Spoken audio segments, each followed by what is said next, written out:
नमस्कार दोस्तों, आपका स्वागत है मेरी चैनल द फ्लिक एक्सप्लेन में।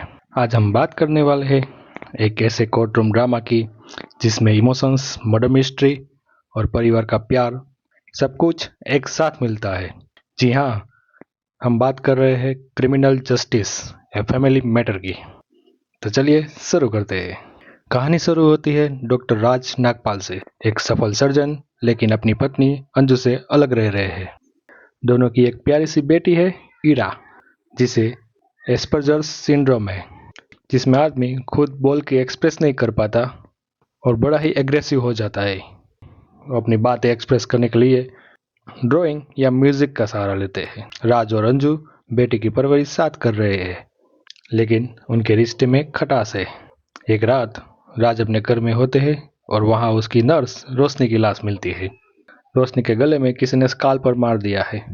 अंजू ये सब देखती है और तुरंत ही पुलिस को फोन करती है।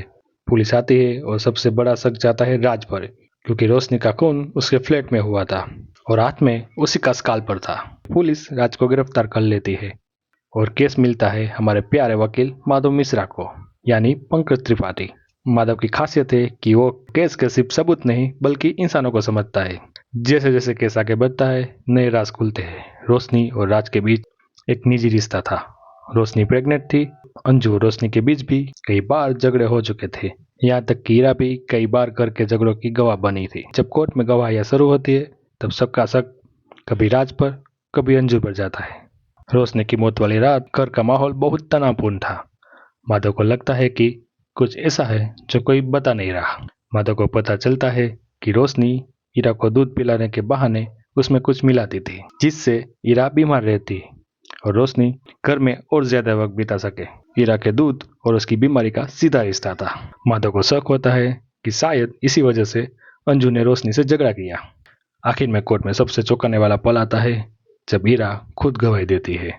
ईरा बताती है कि रोशनी और मम्मी के बीच झगड़ा हुआ। उसने मम्मी को धक्का देते देखा और मम्मी के हाथ से स्काल पर गिरा और उसी में रोशनी घायल हो गई। अंजू कोर्ट में अपना जुर्म कबूल करती है और कहती है कि उसने ही रोशनी की हत्या की। कोर्ट उसे दोषी मान लेता है और सजा सुनाता है। बट कहानी यहाँ खत्म नहीं होती। जब माधव को पता चलता है कि ईरा खुद गवाही देने नहीं आई बल्कि अंजू ने ही उसे बुलाया था, तब माधव अंजू से मिलता है और असल में क्या हुआ था वो पूछता है। तब अंजू बताती है कि गलती से राज से ही रोशनी मरी थी। वो चाहती थी कि राज बेटी के साथ रहे, इसलिए खुद ने जुर्म कबूल कर लिया। असल में अंजू को पता था कि वो कैंसर से मरने वाली है, इसलिए उसने राज को बचा लिया ताकि ईरा अकेली न रह जाए। ये सब बातें माधव ने रिकॉर्ड कर ली थी, लेकिन उसने वो रिकॉर्डिंग नष्ट कर दी और जब बाहर निकला तो उसे राज मिला और राज से कहता है, जाओ अपनी बेटी और अपनी जिंदगी संभालो। क्रिमिनल जस्टिस या फैमिली मैटर एक मर्डर मिस्ट्री से कहीं बढ़कर है। ये कहानी बलिदान की, परिवार की और इंसानियत की है।